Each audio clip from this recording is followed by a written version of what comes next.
Hi, congratulations on your new RV. We're really excited for you. Please make sure before you're signing that you bring the following items with you. If you're a cash buyer, please make sure that you bring a cashier's check, no personal checks at time of signing, or you may bring actual cash.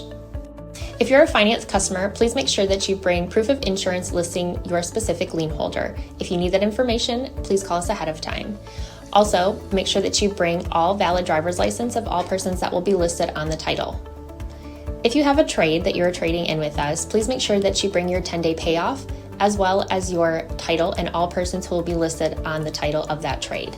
Arrive 30 minutes early before your appointment time so we can properly inspect your unit, and also make sure that you have the fridge on and running prior to arrival. If you have any questions, please feel free to give us a call at 810-686-0710. Thanks so much. Have a great day. Hello, this is Mike at TradeWinds RV Center, here to congratulate you on the purchase of your Flagstaff Epro 19 FBS travel trailer. I'm here to walk you around it, show you a few things, get the best out of your camping experience. Let's start by talking about arriving at the campsite. A few things to take into consideration. On your driver's side, or excuse me, on your camp side, your awning. And on your off camp side, a couple things. Your slide, be plenty of room for that to come in and out unhindered, and leave yourself a nice walking path here. Then I want you to think about where your power and water connection is going to be. Your water is going to be toward the front of the unit on your driver's side of your tow vehicle. Then your power is going to be all the way here at the rear on your driver's side of your tow vehicle. So park accordingly so you can use the facilities at the campsite. Once you arrive, first thing you do is level your unit. Extend to raise, retract to lower.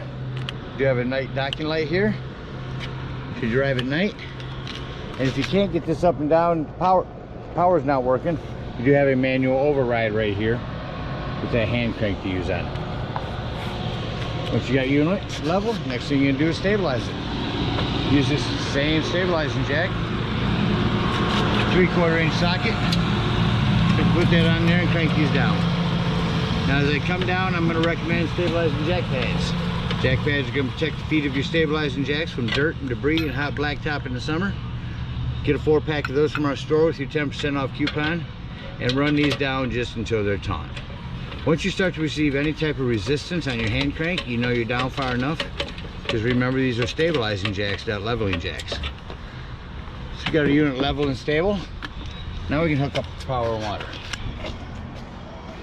Coming again back over here to your off camp side. 30 amp cord plugs in here. The way they go in now, they go in at a little angle, turn it to the right, and then put your black washer on.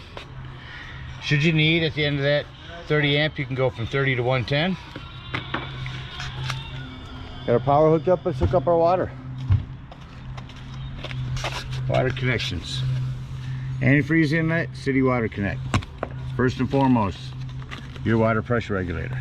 This water pressure regulator is going to reduce the water pressure to 40 to 50 psi, protecting the lines in your unit. Always use this when putting water into your unit, because you don't know what the water pressure is at different campsites. Put it on there, hook up your hose, but don't turn your hose on yet. We're going to open up our hot water heater and make sure our drain plug is in.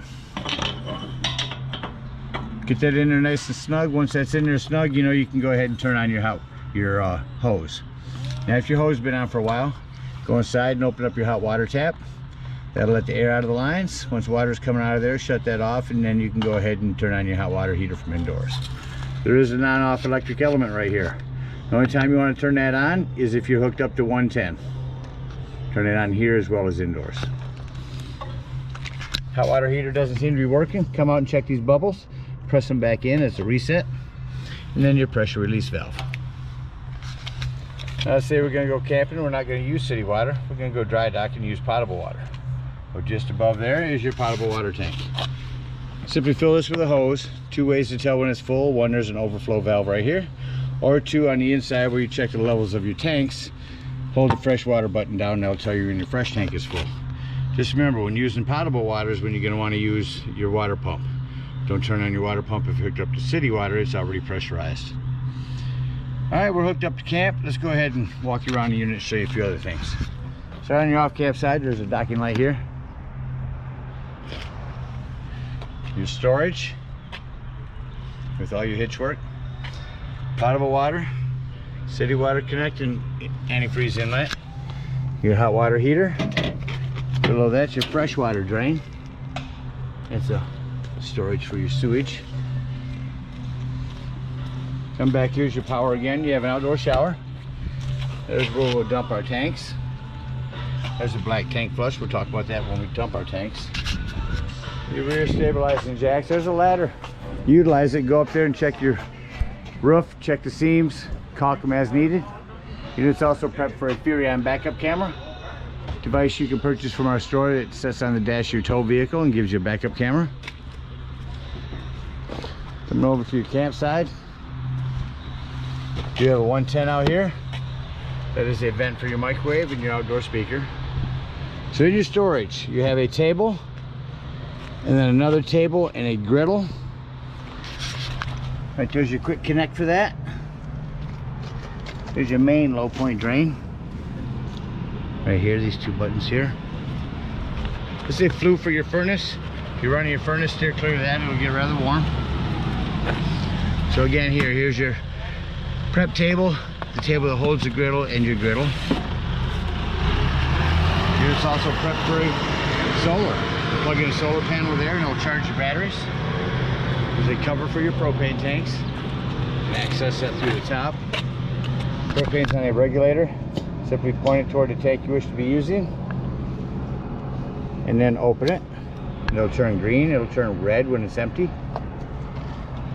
Again, check your battery posts, make sure those haven't wiggled loose over time. That about covers everything on the outside. Let's go take a look inside your unit.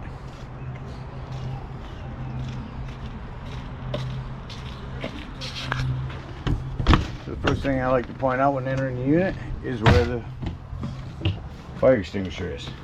Make sure that you and everyone that's camped with you knows that the fire extinguisher is located at the entry doorway. Coming up, control panel. Here's your battery. There's a fresh tank. That's when you can tell when your potable water is full. Your black and gray tanks.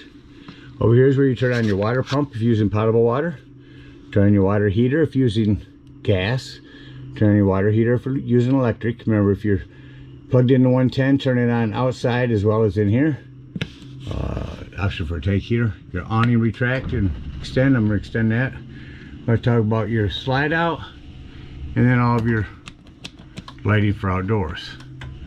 I'm going to run this awning out so you can see how far you want to run that out. Just hit extend.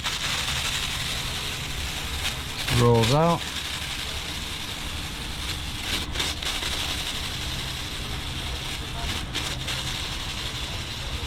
You're only going to want to run that out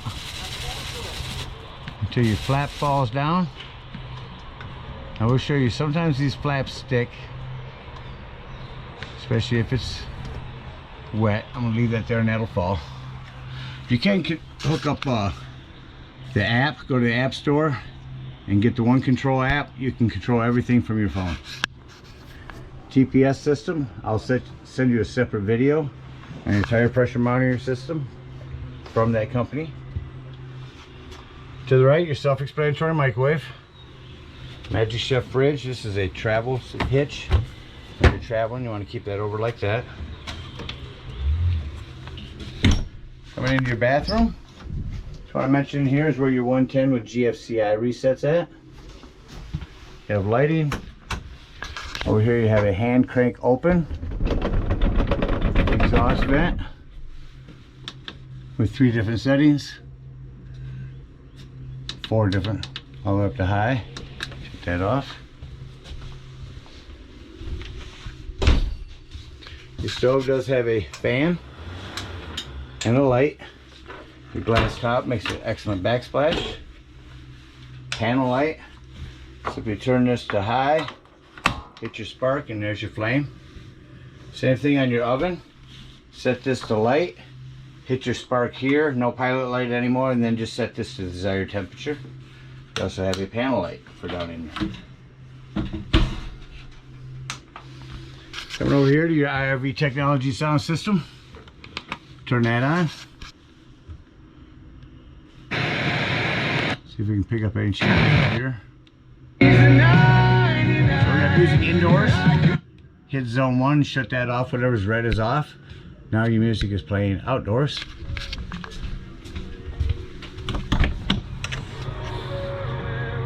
You hear that?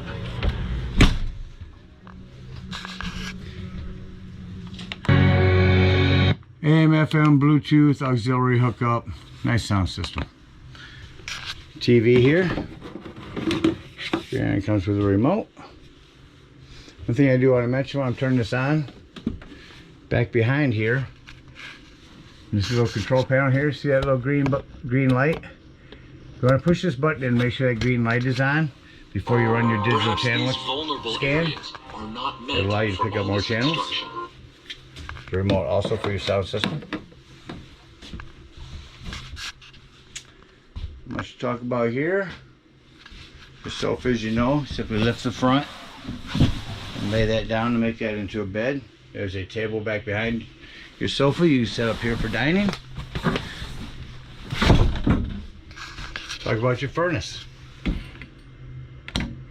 Turn that on. That cranked on, shut it off. You'll notice when you shut it off that it does take a few minutes for your furnace to shut off.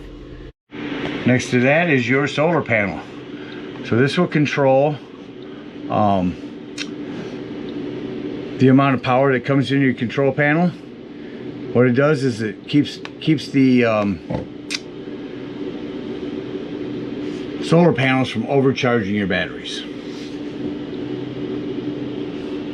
I always want this set to wet battery.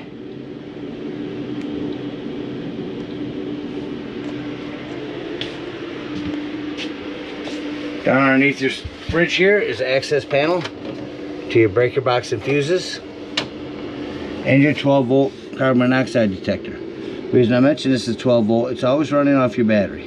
So if you're going to be gone for the day, disconnect one of your battery posts to keep this from running your battery down. Well, that about covers everything on the inside. Let's act like we're going to leave the campsite. First thing I like to do is come to the control panel, shut off my interior lights. I can look around to see if I've left any lights on. Never simply turn them back on. So we see we're just going to put in on your slide out.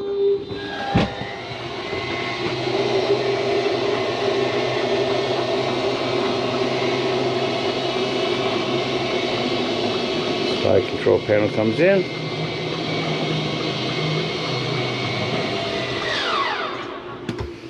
Shut off our interior lights and head out of the unit. And bring your awning back in. You see your bright awning lights. We shut them off.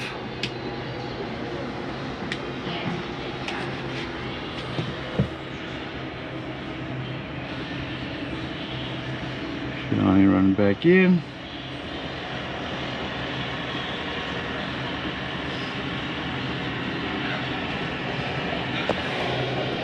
Alright, so as we come out of the unit here, you're going to want to make sure this door is all the way open. Otherwise this will catch on it. Simply lift your steps, set them inside, pull this back and lock that in there. Lock and deadbolt your exterior door. Lift and turn that handle.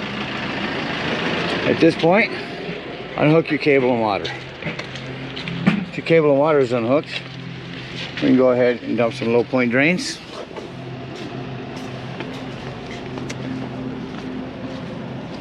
Fresh water drain is there. If you're using potable water, dump that one.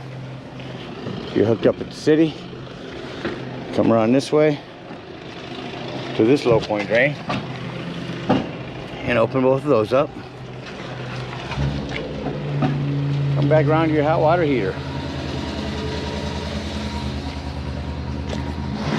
Come here to your hot water heater. Pull up on your pressure release valve, leave that up, that'll drain your hot water. Once that's done, push that back down and pull your drain. Got our waters dumped. Let's bring up our stabilizing jacks, hook up our hitch and head on up to the dump station. At the dump station, you can take your sewage hose, comes in the convenience pack and hook it up right here. And the first thing we're going to pull is our sewage outlet.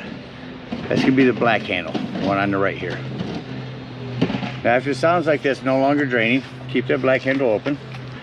Again, with your water pressure regulator, hook up to your black tank flush. Hook the hose up there and let that run for a good 5 minutes. After that's washed out your black tank, close that up, close your black handle, and pull your gray handle. That's going to be your cleaner waters, your sinks and your showers, and that'll clean your sewage hose out for you. Store your sewage hose in a nice, convenient, sanitary place and head on home. Again, we thank you so much for your purchase. Hope you enjoy this Epro for many years to come. Happy camping.